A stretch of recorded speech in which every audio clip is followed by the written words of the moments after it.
Bakit pag sa kabila pinapayagan sila 5-10 minutes? Bakit pag sa amin, sa majority, kinakat agad ni remind pagdating ng pagdating ng 2 minutes? I think nakakalata na kami. So dapat pag sinabing 2 minutes, 2 minutes. Pag sa amin sa majority, pag 2 minutes, pinipindot nito. For the information of Senator Judge Lapid and those who might be interested, the name of the bell ringer is Anika. Nais lamang pong sagutin ang ating kaibigan na si Senator Raffy Tulfo. Sandali lang po. Kaibigan, mas mahaba kasi yung sagot ng ating prosecution. Ako po ay nagtatanong lamang ng oo ba o hindi. Opo. Pasensya na po. With all due respect, Honorable Senator Judge Robin Padilla, kagaya po ng nabanggit ko na at marahil panglima ng banggit ng presiding officer.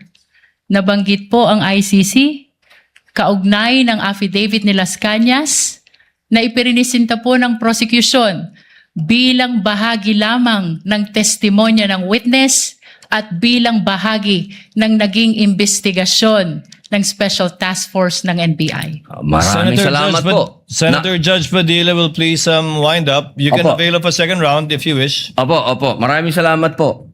So, ibig pong sabihin, malinaw na kanina sinabi natin What na is the hindi pleasure siya... of, with the permission of Senator Judge and indulgence of Senator Judge Padilla, what is the pleasure of Senator Judge Raffy Tulfo? Walang mic.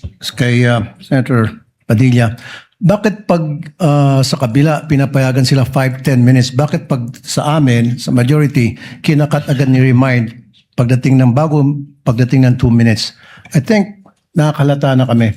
So dapat pag sinabing 2 minutes, 2 minutes. Pag sa amin sa majority, pag 2 minutes, pinipindot nito. 2-3 beses. Totoo yan. Pero pag sa minority, umabot na ng 5 minutes, 10 minutes. At meron akong record yan. Pinapayagan. Why? Thank you. The comments of Senator Judge Raffy Tulfo is recognized. However, the chair would like to point out that in the impeachment court, there is no majority nor minority. We are all senator judges. And Senator Lacson earlier requested also an additional time to finish his point, which the chair allowed. That's why the chair reminded Senator Judge Padilla to wind up because his time already lapsed. Kaya nga, Mr. Presiding Officer, I'm sorry, I do have a lot of respect in you. Yung sa akin lang, kahit na sino senador, kapag dating na ng 2 minutes, pinipindutan ng bell eh. Ako ilang beses na ako napindutan ng bell. Nakakairita eh. Samantalang yung iba, hindi pinipindutan ng bell, umabot pa ng 5 minutes. I'm not referring to anybody here now. Yun lang yun eh. Kaya nga kuminsan, binubulungan ko na nandiyan eh. Oy, pindutin mo na yung bell. Para naman makapagsalita yung iba. Yun lang po. Wala na akong tinutukoy dito. Dapat maging fair tayo. Yung sa nagpipindot ng bell.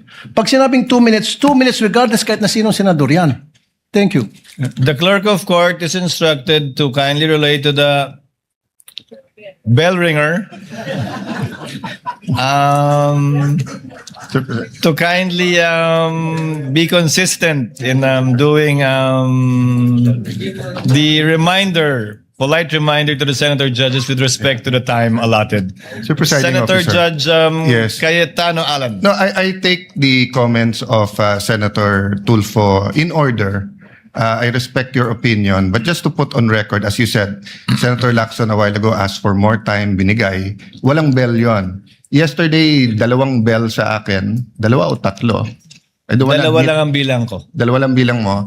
And maybe the solution is that after the first, isang bell na lang, pero kasi from the start of the impeachment trial, we asked the presiding officer at sabi mo nga, liberality, because then if we can't ask questions, baka magkaroon ng motion or mas lalong tatagal.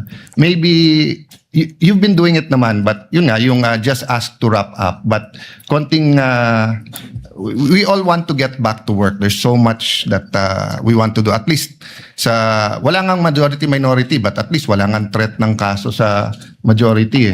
Kami magsalita dito, parang may sword sa aming nakatutok. So, konting pagbibigay din sa amin ng konting liberality din sa pagtatanong. Yes. But in accordance with the rules, tama naman po yung sinabi ni Senator Tulfo. The presiding officer shall take in advisement the points raised by Senator Judge Rafi Tulfo as well as the point raised by Senator Judge Allen. And in that spirit, kindly wind up, Senator Opo. Judge Padilla. Ginoong tagapamahalang hukom, nais ko lamang pong sagutin ang ating kaibigan na si Senator Rafi Tulfo. Sandali lang po. Kaibigan, mas mahaba kasi yung sagot ng ating prosecution. Ako po ay nagtatanong lamang ng oo ba o hindi. Opo. Pasensya na po. For the information of Senator Judge Lapid and those who might be interested, the name of the bell ringer is Anika. For easy reference, in case there are future reminders or complaints. Who is next? Yan ang ating Bravo Balita. Salamat sa panonood. Follow at subscribe at like na po kayo sa aming Facebook, YouTube at TikTok channel.